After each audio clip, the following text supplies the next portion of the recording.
Welcome to Gibbs kitchen. இன்றைக்கி கிச்சனில் என்ன பார்க்க போகிறோன்னா சாப்பாட்டு வடை எப்படி செய்யலான்னு பார்க்கலாம். பார்க்குறதுக்கு உளுந்து வடை மாதிரியே இருக்குல்ல.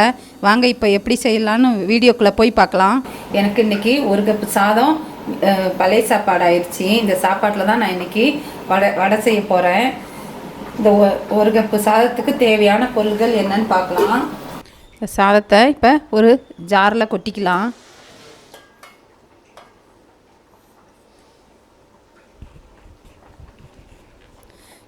கார்ன்ஃப்ளவர் மாவு வந்து 3 டீஸ்பூன் போட்டுக்கலாம். பச்சரிசி மாவு 2 டீஸ்பூன். தேவையான அளவு சால்ட்டு.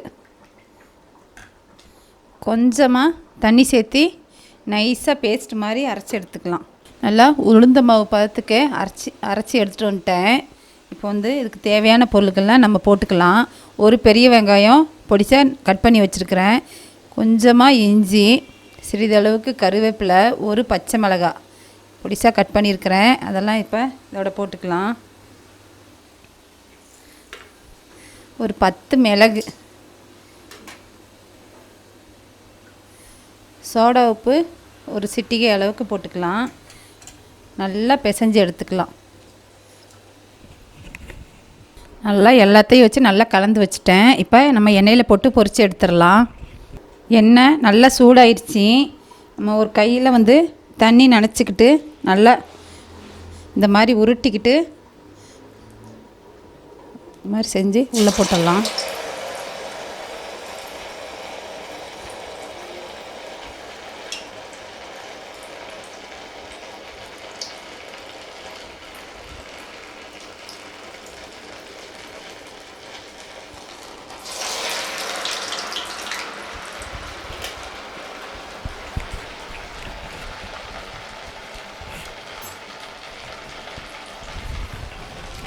அடுப்பு வந்து மிதமான தீயிலே எரியட்டும், இல்லைன்னா நமக்கு மேலே மட்டும் வெந்துடும், உள்ளே வேகாமல் இருக்கும்.